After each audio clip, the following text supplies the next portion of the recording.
உலகத்திலேயே ரொம்ப பெரிய அளவுக்கு பயங்கரமாக பொய் சொல்லக்கூடிய ஒருத்தரை எனக்கு தெரியும். உங்களுக்கு அவரை நல்லா தெரியும். ஒரு வேலை ஐயா சாமியா இருக்குமோ அவனேதான். ஆனால் அவரை விட அதிகமான அளவுக்கு பொய் சொல்லக்கூடிய ஒருத்தர் இருக்கார். அவர் தான் அமெரிக்க பிரசிடென்ட் டொனால்ட் ட்ரம்ப்.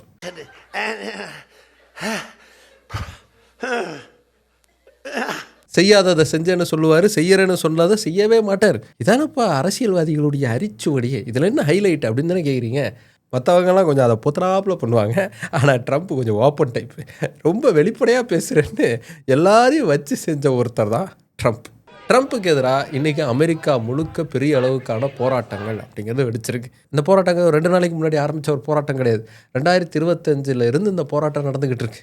3வது வாட்டி அந்த போராட்டம் நடந்துகிட்ருக்கு. மொதல் வாட்டி 4 மில்லியன் வந்தாங்க, அதுக்கப்புறம் 5 மில்லியன் ஆனாங்க, அதுக்கப்புறமா இப்போ 8 மில்லியன் பேர் வந்து ட்ரம்ப்புக்கு எதிராக அமெரிக்கா முழுக்க பெரிய அளவுக்கு போராட்டங்கள் அப்படிங்கிறத நடத்தியிருக்காங்க. நோ கிங் அப்படிங்கிறது தான் இந்த போராட்டத்துடைய தாரக மந்திரம். அடேங்கப்பா, எவ்வளவு கூட்டம்! அதாவது அமெரிக்காவுக்கு அரசன் கிடையாது, அமெரிக்க சட்ட திட்டங்களுக்கு உட்பட்ட ஒரு அதிபர் தான் எங்களுக்கு வேணும் அப்படின்னு சொல்லி போராட்டத்தை நடத்திக்கிட்டு இருக்காங்க.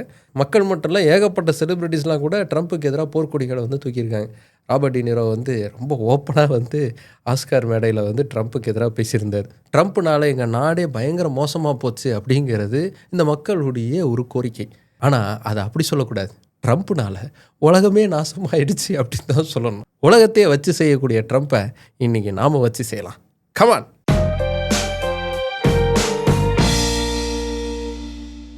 ட்ரம்ப் வந்து ஒரு புள்ளி. யாரை பார்த்தாலும் வம்பிழுத்து சும்மா அவங்கள போட்டு எதாவது நோண்டிக்கிட்டே இருக்கிற மாதிரியான ஒரு பசங்கள்லாம் ஸ்கூலில் இருப்பாங்கள்ல, அந்த மாதிரியான ஒருத்தர் தான் ட்ரம்ப் அப்படின்னு நான் சொல்லலை.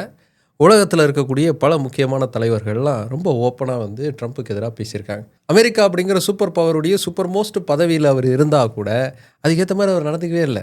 ஏன் நோபல் பரிசுங்கிறது கூட அவருக்கு கொடுக்கறதுக்கு ரொம்ப யோசிக்கிறாங்க.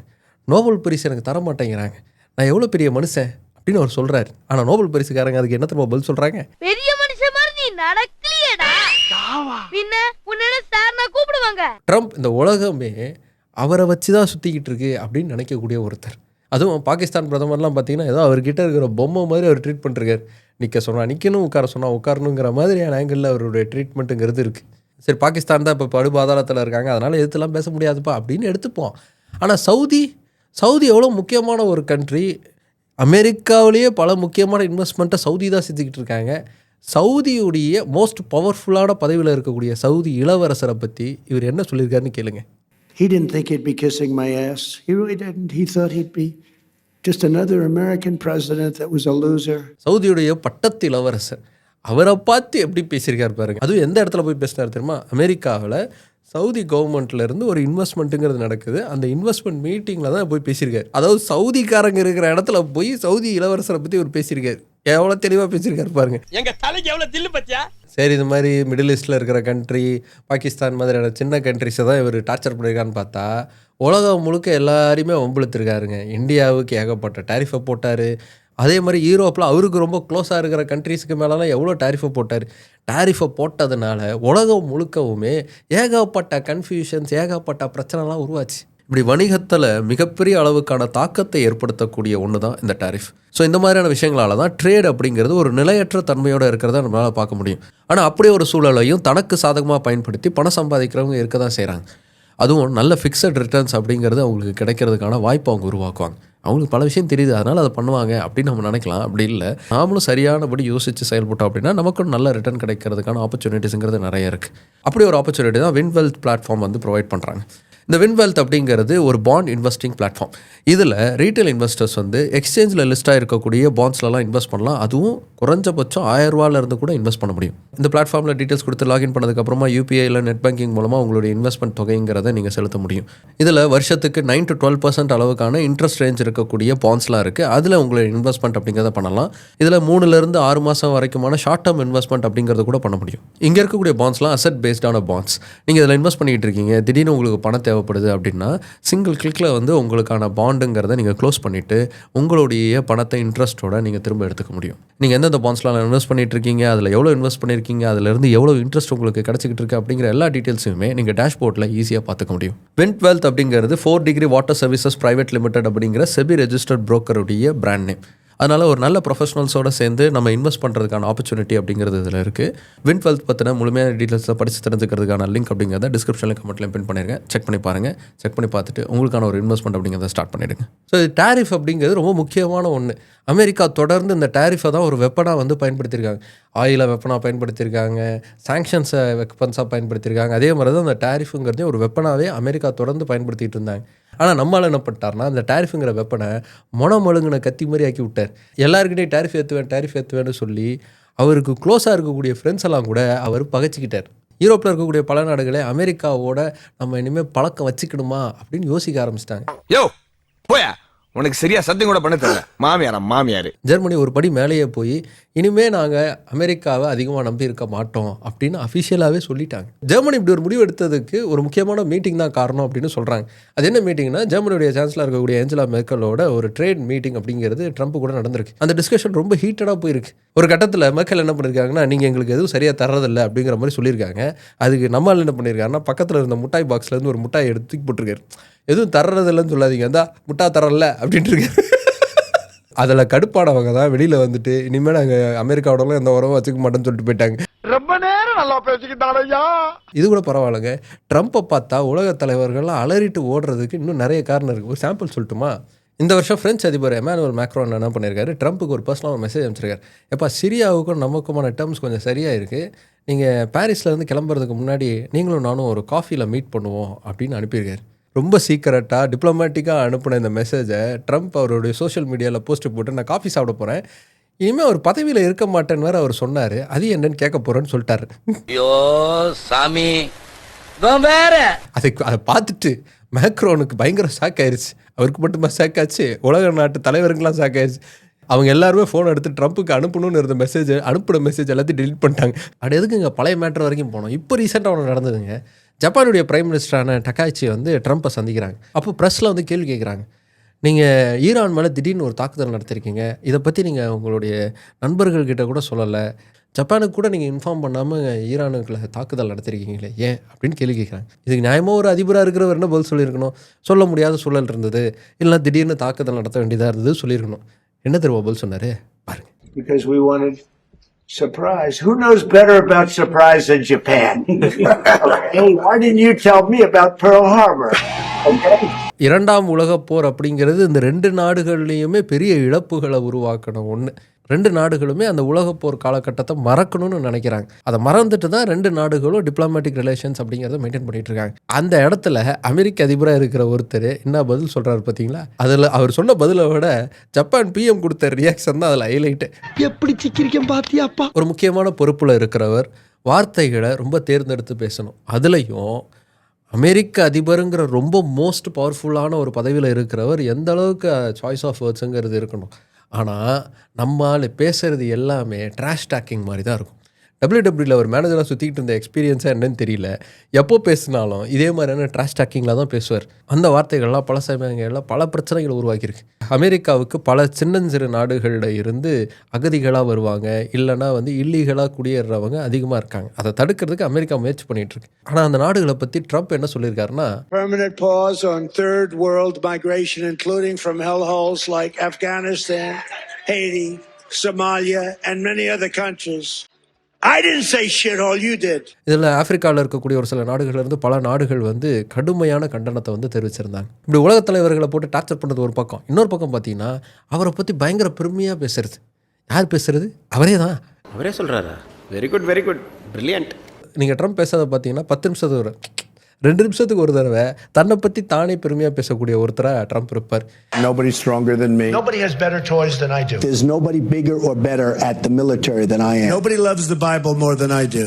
Nobody builds walls better than me. Nobody's better to people with disabilities than me. Nobody's fighting for the veterans like I'm fighting for the veterans. There's nobody that's done so much for equality as I have. There's nobody more pro-Israel than I am. There's nobody more conservative than me. There is nobody that respects women more than I do. Nobody would be tougher on ISIS than Donald Trump. There's nobody's ever had crowds like Trump has had. There's nobody that understands the horror of nuclear better than me. And nobody even understands it but me. It's called devaluation. The sale of the uranium that nobody knows what it means. I know what it means. Nobody knows more about trade than me. Nobody knows the game better than I do. Nobody in the history of this country has ever known so much about infrastructure as Donald Trump. I know the H-1B. I know the H-2B. Nobody knows it better than தன்னுடைய வாழ்நாளில் ஒரு முறை கூட போருக்கு போகாத Donald Trump தான் தன்னை மிக சிறந்த ஒரு வீரனா எப்போவுமே பேசுவார். ஸ்கூலில் வந்து ஒரு ஷூட்டிங் அப்படிங்கிறது நடந்துருச்சு. ஷூட்டிங்னா துப்பாக்கி சூடு அப்படிங்கிறது நடந்துச்சு. அப்படி ஒரு துப்பாக்கி சூடு நடக்கக்கூடிய சம்பவத்தப்போ நான் இருந்திருந்தேன் அப்படின்னா எந்த விதமான ஆயுதமும் இல்லாமல் என்னால் உள்ளே போயிட்டு சுடுறவங்களை தடுத்துட முடியும் அப்படின்னாரு. இது முதலே வளர்க்கக்கூடிய அளவுக்கு தைரியமான ஒரு சம்பவமாக இல்லைனாலும் இது ஒரு தைரியமான சம்பவம் தான். அதே மாதிரி ஃபால்ஸ் ப்ராமிஸ் எல்லாம் இஷ்டத்துக்கு கொடுக்கக்கூடியவர் டொனால்ட் ட்ரம்ப்.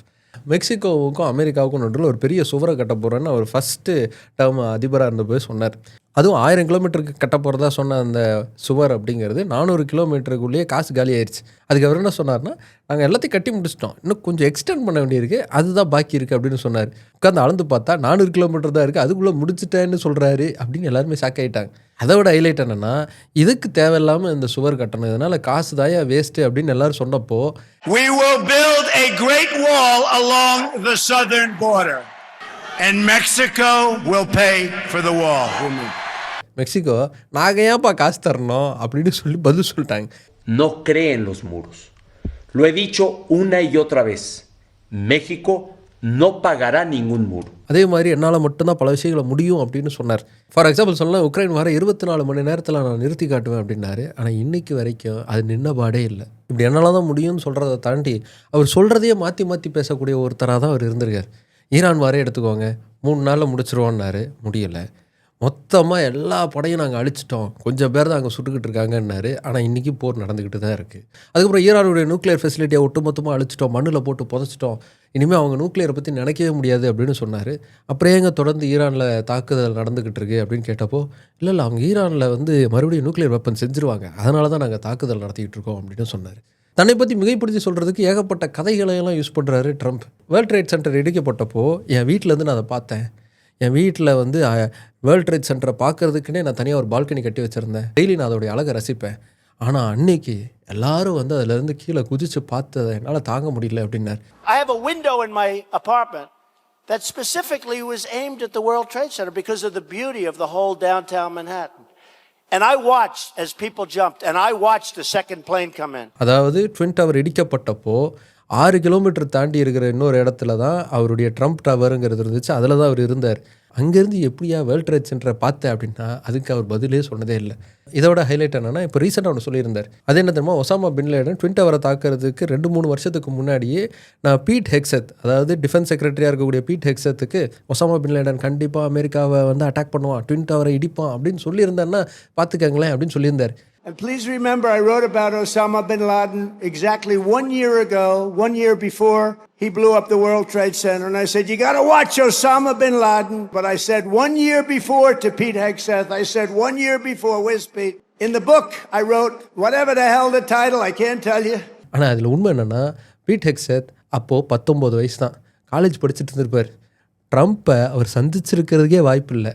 ஆனால் அவர்கிட்ட ட்ரம்ப் இப்படி சொன்னதாக சொல்லிக்கிட்டு இருக்கார். இதோட ஹைலைட் என்ன, உங்களோட புத்திசாலி யாருமே இல்லைன்னு அவருக்குள்ளே யாரோ போய் ஆழமாக நம்ப வச்சுட்டாங்க.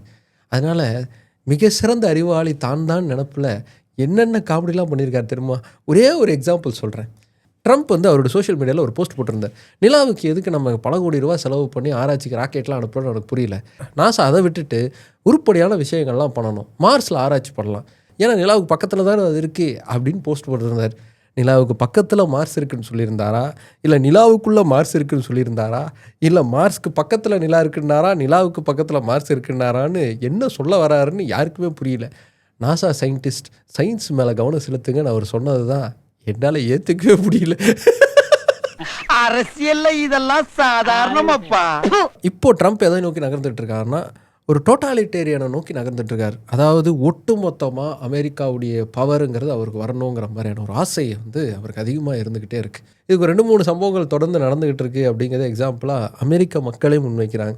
ரீசெண்டாக ஒரு டெலிவிஷன் நியூஸ் சேனலில் கேண்டிடான ஒரு வீடியோங்கிறது வந்திருந்தது. அமெரிக்க பிரசிடெண்ட் வந்து தனக்கு கீழே இருக்கக்கூடிய ஒரு அதிகாரிகிட்ட வந்து பேசிக்கிட்டு இருக்கார். அதில் நார்த்து கொரிய மக்கள் நார்த்து கொரியா பிரசிடெண்ட் கிம் பேசும்போது அப்படியே நின்று ஒரு துரும்பு கூட அசைக்காமல் கேட்குறாங்க. அந்த மாதிரி என்னுடைய பேச்சையும் என்னையும் பார்த்து அமெரிக்க மக்கள் வந்து பிஹேவ் பண்ணணும் அப்படிங்கிற மாதிரி அவர் சொல்லியிருப்பார்.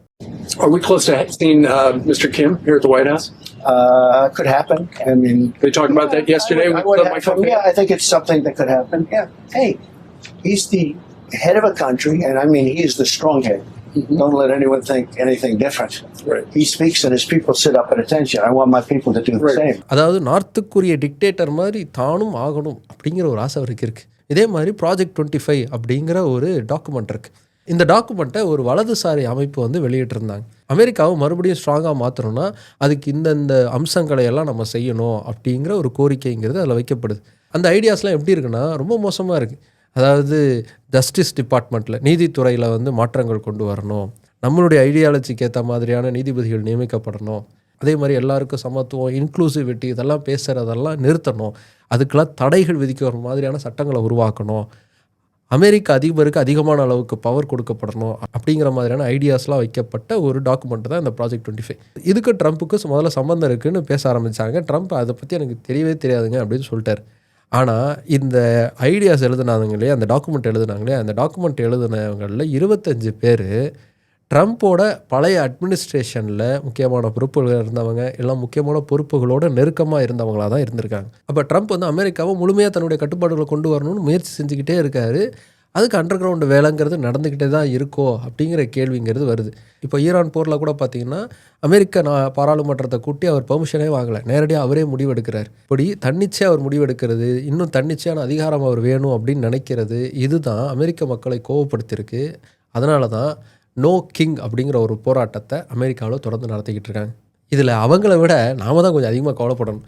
அமெரிக்கா பிரசிடெண்ட்டாக இருக்கும்போதே அவருடைய ஆட்டத்தை நம்மளால் தாங்க முடியல. ஒருவேளை அமெரிக்க டிக்டேட்டராக அவர் மாறிட்டார்னா நிலைமை எப்படி இருக்கும்னு கொஞ்சம் கற்பனை பண்ணி பாருங்கள். வேறு லெவலுக்கு இருக்கும். ரொம்ப நாளாக ரொம்ப இறுக்கமாகவே போயிட்டே இருந்தோம் போர் செய்திகள்னால. இந்த போருக்கு காரணமானவர் யார் அப்படிங்கிறத கொஞ்சம் யோசித்து பார்க்கும்போது டிங்குன்னு இவருடைய மைண்ட் நமக்கு வந்துருச்சா, அதனால தான் ஜாலியாக பேசியாச்சு. நீங்கள் என்ன நினைக்கிறீங்க? ட்ரம்ப் செயல்பாடுகள் சரியானதாக இருக்கா இல்லையா? கீழே கமெண்ட் பண்ணுங்கள். உங்களுக்கு அதில் பாசிட்டிவ் இருந்தாலும் கமெண்ட் பண்ணுங்கள். அப்போ நம்ம டிஸ்கஸ் பண்ணலாம். அடுத்து இன்னொரு இன்ட்ரெஸ்டிங்கான நல்ல கண்டென்ட்டோட உங்களை வந்து பார்க்குறேன். By. Fixed returns do not constitute guaranteed or assured returns. Investments in corporate debt securities, municipal debt securities, and securitized debt instruments are subject to credit risks, market risks, and default risks, including delay and/or default in payment.